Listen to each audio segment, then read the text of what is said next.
মহুয়া মৈত্রের বিরুদ্ধে ব্যবস্থা নেওয়া উচিত। ভয়ঙ্কর স্টেটমেন্ট, এটা মানে দেশের স্বরাষ্ট্রমন্ত্রীকে বলছে, তার গলা কেটে ফেলার হুমকি দিচ্ছে, তো ভয়ঙ্কর কথা। তো এর পেছনে এটা আদতে মানে বলছেও, কিন্তু আসলে কথাগুলো কার এটা বার করা দরকার। ছাগলের যখন 3টে সন্তান যখন হয়, মায়ের যখন দুধ পান করে, তখন দেখবে 3 নম্বর যে ছাগলের সন্তানটা হয় সে কিছুই পায় না, সে শুধু লাফায়। এখানে পশ্চিমবঙ্গ প্রদেশ কংগ্রেসের অবস্থাটা হয়ে গেছে এই 3 নম্বর সন্তানের মতো। এইটুকুন বলতে পারি, গণতন্ত্রের জোরে জেতেনি, পেশি শক্তির জোরে জিতেছে।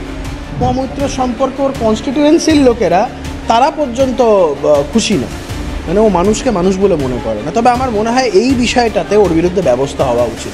কেন্দ্রীয় সরকারের সহনশীলতাটাকে এরা দুর্বলতা ভাবছে।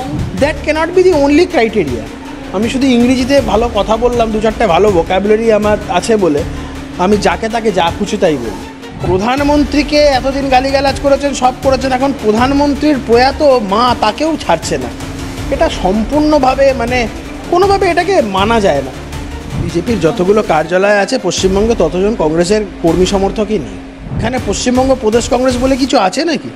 তৃণমূল কংগ্রেসটাই হচ্ছে এখানকার পশ্চিমবঙ্গ প্রদেশ কংগ্রেস। তৃণমূলের মধ্যে মহুয়া মৈত্রের সাথে কল্যাণ বন্দ্যোপাধ্যায়ের একাধিক বিতর্ক আমরা সামনে দেখেছি, কিন্তু দেশের স্বরাষ্ট্রমন্ত্রীর বিরোধিতা করতে গিয়ে তার গলা কেটে নেওয়ার নিদান, এটা হয়তো রাজনীতির ইতিহাসে প্রথম শুনলাম। এই মুহূর্তে আমাদের সাথে রয়েছেন কৌস্তব বাগচি। বিজেপির কি স্টেটমেন্ট রয়েছে? মহুয়া মৈত্রকে নিয়ে আমরা দেখেছি বারবার তিনি শিরোনামে থাকেন, কিন্তু এবারে স্বরাষ্ট্রমন্ত্রীর গলা কেটে নেওয়ার নিদান দিয়েছেন। এই এত বড় কথা বলার আস্পর্ধাটা ও কোনো একটা জায়গা থেকে পাচ্ছে। অতীতেও দেশের তথ্য পাচারের অভিযোগ ওর বিরুদ্ধে উঠেছে। এখন যে কথাগুলো বলছে, এটা তো এটা বিচ্ছিন্নতাবাদীদের কোনো মদতে বলছে না, হচ্ছে গিয়ে ভারতবর্ষে এরা কোনো রকম কোনো একটা মানে অস্থিরতা তৈরি করতে চাইছে সেই ধরনের কোনো গোষ্ঠীর মদতে বলছে, সেটা তো সময় বলবে। তবে আমার মনে হয়েছে 152 BNS সাথে ক্রিমিনাল ইন্টিমিডেশনের সেকশন এনে এর বিরুদ্ধে এফআইআর হওয়া উচিত, যার জন্য আমি এই কমপ্লেন্ট একটা লজ করেছি টিটাগড় থানায় ওর বিরুদ্ধে। Anyway you can lodge an FIR. তো তার বিরুদ্ধে ও এই মহুয়া মৈত্রের বিরুদ্ধে ব্যবস্থা নেওয়া উচিত। ভয়ঙ্কর স্টেটমেন্ট, এটা মানে দেশের স্বরাষ্ট্রমন্ত্রীকে বলছে, তার গলা কেটে ফেলার হুমকি দিচ্ছে, তো ভয়ঙ্কর কথা। তো এর পেছনে এটা আদতে মানে বলছেও, কিন্তু আসলে কথাগুলো কার এটা বার করা দরকার। উনি একজন জনপ্রতিনিধির মুখে এই ধরনের ক্রিমিনালের মতো একটা আচরণ বা কথাবার্তা, অ্যাবসলিউটলি ট্রুলি। শুনুন, ইংরেজিতে ফটর ফটর করলেই মানে রিডান্ডেন্ট অফ দি ফ্যাক্ট যে আমরা বহু লোক যারা ইংরেজিতে কথা বলি বা আমাদেরও তো কাজকর্ম করতে হয়, that cannot be the only criteria. আমি শুধু ইংরেজিতে ভালো কথা বললাম, 2-4টে ভালো ভোকাবুলারি আমার আছে বলে আমি যাকে তাকে যা খুশি তাই বলি। ও মানুষকে মানুষ বলে মনে করেন। আচ্ছা, এক্ষেত্রে কি কল্যাণ বন্দ্যোপাধ্যায়ের মানে সমর্থন করছেন? কল্যাণ বন্দ্যোপাধ্যায় একাধিক বা মহুয়া মৈত্রকে বলেছেন কোনো আমি দেখুন, আপনি আমাকে চোর ডাকাতদের মধ্যে বাঁচতে দিলে আমি কোনোটাই বাঁচবো না, কারণ আমি স্বচ্ছ রাজনীতিতে বিশ্বাস করি। চোর ডাকাত কোনো, আমি এদের মধ্যে কোনো অপশান কাউকে খুঁজব না। আমি যেটা বলছি সেটা হচ্ছে, দিনের পর দিন ওদের পার্টিতেও এই বিষয়টা আছে, কাউকে মানুষকে মানুষ বলে মনে করেন। কৃষ্ণনগরের কনস্টিটিউয়েন্সির লোকজনদের থেকে গিয়ে শুনবেন, সাধারণ মানুষ গেলে একদম কুকুর ছাগলের মতন ব্যবহার, মানে কুকুর ছাগলের সাথেও আমরা ওরকম ব্যবহার করি না, ও যেভাবে ব্যবহার করে লোকের সাথে জিতে যাচ্ছে, মানে একদম তুচ্ছ ছিল ভোট। ও যাই হোক, কৃষ্ণনগরে যেভাবে ভোটে জিতেছে সেটা নিয়ে যতটা কম বলা যায় ততই ভালো। এইটুকুন বলতে পারি, গণতন্ত্রের জোরে জেতেনি, পেশি শক্তির জোরে জিতেছে। এখন এটা দুর্ভাগ্য আমাদের যে ও জিতলো। পেশি শক্তির জোরে বলুন আর যাই কিছু বলুন না কেন, আমরা সেটাকে ট্যাকেল করতে পারিনি, সেটা সত্যিই আমাদের দুর্ভাগ্য। কিন্তু এটা বলতে পারি যে মহুয়া মৈত্র সম্পর্কে ওর কনস্টিটিউয়েন্সির লোকেরা তারা পর্যন্ত খুশি না, মানে ও মানুষকে মানুষ বলে মনে করে না। তবে আমার মনে হয় এই বিষয়টাতে ওর বিরুদ্ধে ব্যবস্থা হওয়া উচিত। কেন্দ্রীয় সরকারের সহনশীলতাটাকে এরা দুর্বলতা ভাবছে। বঙ্গ বিজেপির তরফ থেকে আপনি কেন্দ্রীয় নেতৃত্বের সাথে যোগাযোগ করার চেষ্টা করেছেন, কিংবা বিরোধী দলনেতা কিংবা রাজ্য? না, আমি রাজ্যে জানিয়েছি সবাইকে যে কমপ্লেনটা লজ করেছি, এটা আমি জানিয়েছি যে লজ করেছি, ঠিক আছে কমপ্লেন লজ করেছি। কারণ আমার এটা মনে হয়েছে, আমি ভারতীয় জনতা পার্টি একজন কার্যকর্তা হিসেবে, আমার পার্টির নেতা অমিত শাহ কেন্দ্রের স্বরাষ্ট্রমন্ত্রীর নাম অমিত শাহ, তার বিরুদ্ধে এরকম কথা বলবে, আমি একজন ব্যক্তি হিসেবে তো সবসময় করতে পারি কমপ্লেন। বিহারেও দেখতে পাচ্ছি সমাজ মাধ্যমে একটি ভিডিও ভাইরাল হয়েছে যেখানে নরেন্দ্র মোদীকে অশ্লীল ভাষায় গালিগালাজ করা হচ্ছে মঞ্চ থেকে। দেখুন, কংগ্রেসের মতন একটা মানে এত একটা grand old party of India বলা হয়, সেই রকম একটা রাজনৈতিক দলের মঞ্চ থেকে যেখানে তাদের সর্বোচ্চ নেতৃত্ব বসে আছে, এই শব্দচয়ন এটা মানা যায় না। এবং কাকে বলছে উদ্দেশ্য করে? প্রধানমন্ত্রীর মাকে, যিনি গত হয়েছে। প্রধানমন্ত্রীকে এতদিন গালিগালাজ করেছেন, সব করেছেন, এখন প্রধানমন্ত্রীর প্রয়াত মা তাকেও ছাড়ছে না। এটা সম্পূর্ণভাবে মানে কোনোভাবে এটাকে মানা যায় না। কংগ্রেস দল যদি এটার সমর্থন করে তাহলে বুঝতে হবে সম্পূর্ণভাবে দেউলিয়া হয়ে গেছে রাজনৈতিকভাবে। কৌস্তবদা, দীর্ঘদিন ধরে আপনি কংগ্রেস করেছেন, কংগ্রেস থেকে এখন বিজেপিতে এসছেন। আজকে দেখা যাচ্ছে কংগ্রেসের যে প্রদেশ কংগ্রেস সভা, তাদের যে পার্টি অফিস রয়েছে, সেখানে রাকেশ সিং, বিজেপির একজন খুব অ্যাক্টিভ কর্মী দক্ষিণ কলকাতার, তিনি গিয়ে রাহুল গান্ধীর মুখে কালি লেপন করেছেন। এবং আমি আপনাকে এখানে একটা কথা বলি, দুটো পার্টে বলবো। এক হচ্ছে, আমি যে কোনো রাজনৈতিক দলের পতাকা পোড়ানো বা সেই নেতৃত্বের সাথে এই ধরনের আচরণকে সমর্থন করি না। এবার উল্টো দিকটাও আমি আপনাকে বলছি, একটা ভাব আবেগের জায়গাও তো আছে।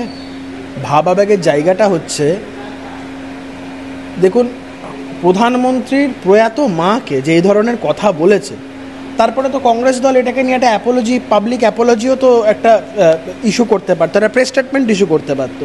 সেই সমস্ত কোনো কিছু করে বিজেপির যে সমস্ত কর্মী সমর্থকরা, তাদের তো একটা আবেগের বহিঃপ্রকাশ হয়েছে। এই জিনিসটা তারা করে, তাদের খারাপ লেগেছে যে প্রধানমন্ত্রীর প্রয়াত মাকে এরকম একটা কথা বলল। তবে অ্যাট দি সেম টাইম এটাই বলছি, রাজনৈতিক দল, যে কোনো রাজনৈতিক দল, এটা ভারতীয় জনতা পার্টি, আমিও যদি খুব অল্প দিন হলেই হয়েছে এই দলে এসছি, এবং আমি জানি না কর্মী সমর্থকদের সাথে আমি অন্তত এটা আমি বলতে পারি আমি খুব ভালোভাবে সম্পৃক্ত, বা এই দলের সংস্কৃতির সাথে আমি খুব ভালোভাবে সম্পৃক্ত হয়েছি। মানে যতটা পারছি শেখার চেষ্টা করেছি, সেইটুকুন শিখে যেইটুকুন বুঝতে পেরেছি যে এটা ভারতীয় জনতা পার্টির সংস্কৃতি নয়।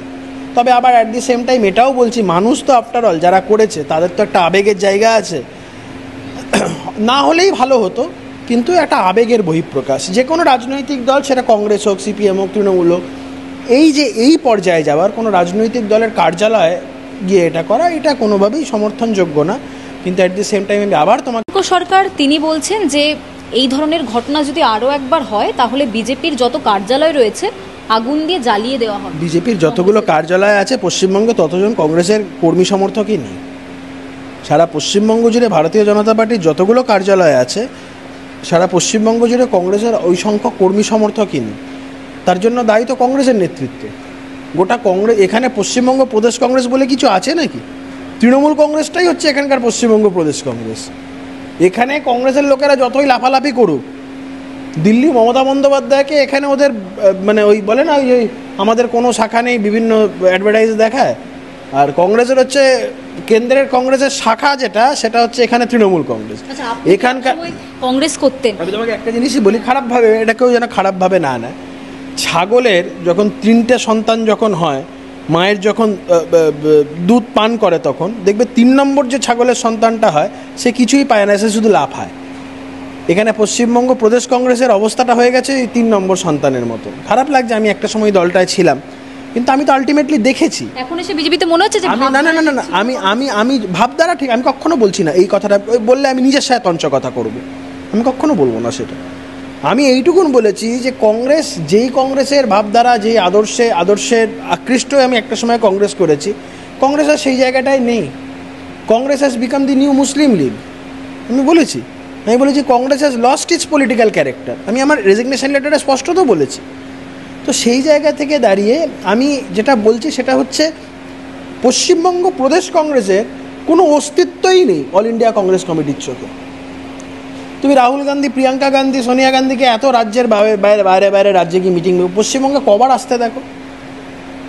পশ্চিমবঙ্গের কটা এরকম, এই যে বিহারে র্যালি করছে, এ করছে, সব কিছু করছে, পশ্চিমবঙ্গে কটা করতে দেখো। পশ্চিমবঙ্গে কংগ্রেস পার্টিটাকে তৃণমূল কংগ্রেসের আগে কংগ্রেস কেন্দ্রীয় নেতৃত্ব মনে করে না। তারা মনে করে মমতা বন্দ্যোপাধ্যায় হচ্ছে এখানকার, তৃণমূল কংগ্রেসটি হচ্ছে প্রদেশ কংগ্রেস, আর ওখানকার সভাপতির নাম হচ্ছে মমতা বন্দ্যোপাধ্যায়। একটা অরাজনৈতিক প্রশ্ন করতে চাইবো, সেটা হলো একটা কোথাও গিয়ে শোনা যায় কংগ্রেসের মধ্যে দুটো বিভাজন রয়েছে, একটা শুভঙ্কর সরকারের টিম রয়েছে, আর একটা হলো অধীর রঞ্জন চৌধুরী। আপনি এক সময় তো দীর্ঘদিন ধরে কংগ্রেস করেছেন, দুজনকে কাছ থেকে দেখেছেন, এরকম বিভাজন রয়েছে আমি এখন জানি না, আমি তো বলতে পারবো না এটা। তবে কংগ্রেসের বিভাজন, প্রচুর বিভাজন। লোক সংখ্যায় কত, ওই তুমি একটু আগে বলছিলে না শুভঙ্কর সরকার বলেছে বিজেপি জায়গায় জায়গায় পার্টি, সেগুলো করতে গেলে তো অন্তত সমসংখ্যক সমর্থক চাই। সারা পশ্চিমবঙ্গ জুড়ে বিজেপির যে কটা পার্টি বেস আছে, কংগ্রেসের সেই সংখ্যক লোক আজকে নেই, এবং এটার জন্য দায়ী কংগ্রেস নিজে। আরো ভালো ভালো খবর দেখতে সাবস্ক্রাইব করুন বাংলা হান্টের ইউটিউব চ্যানেল। বাংলা হান্টের আরো খবর দেখতে নজর রাখুন। বাংলা খবর মানেই বাংলা হান্ট।